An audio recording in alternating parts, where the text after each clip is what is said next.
So to a hot pan, we're gonna start with adding an onion, a bell pepper, and 3 teaspoons of garlic. Sorry, I meant to say 4 cloves of garlic, but I have minced garlic, so that's what I'm using.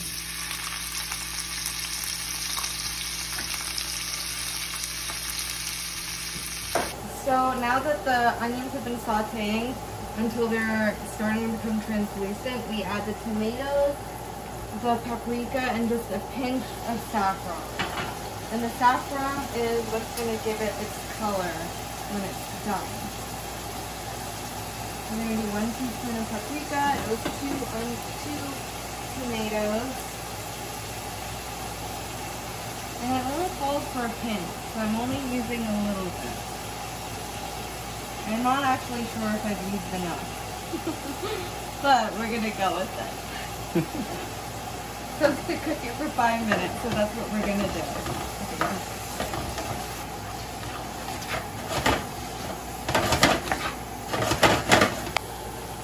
Okay, now that this has been cooking down for about 5 minutes, you can see its color has changed. We're going to add a 1/4 cup of white wine, and we're going to let it cook out for about 10 minutes after this. Yeah, may as well pour one for myself, you know? Now that it's cooked down even more and a lot of the wine is evaporated, we're going to add the chicken, and we're going to just cook it lightly for about 1 more minute before we add some more stuff. Okay. I'm adding the rice, and I'm going to toast it with everything in there before I add the broth. I'm adding 2 cups of rice, and it's Spanish rice. So now that the rice is toasted for a little, we're going to add the chicken broth to cook it in. We're going to put 5 cups, and what's really important as we do this is we are not going to stir it going forward.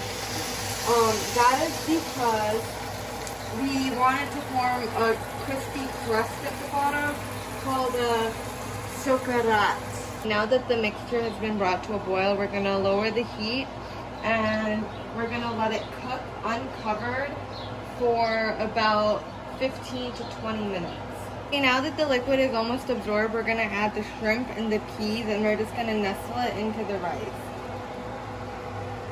Now that the rice has been cooking for another 5 minutes or so, we're going to close it and let the residual heat for the next 10 minutes fully cook the shrimp and the peas. Okay, so now that this has been sitting for another 10 minutes covered without any heat, this is the final product. Can you zoom in? So the yellow color comes from the saffron. That's kind of what makes it the dish. The term paella comes from paellera, which is the pan that the paella is traditionally cooked in. It is one of Spain's most popular dish, so people not from Spain typically consider it Spain's national dish. So yeah, we're gonna enjoy this tonight.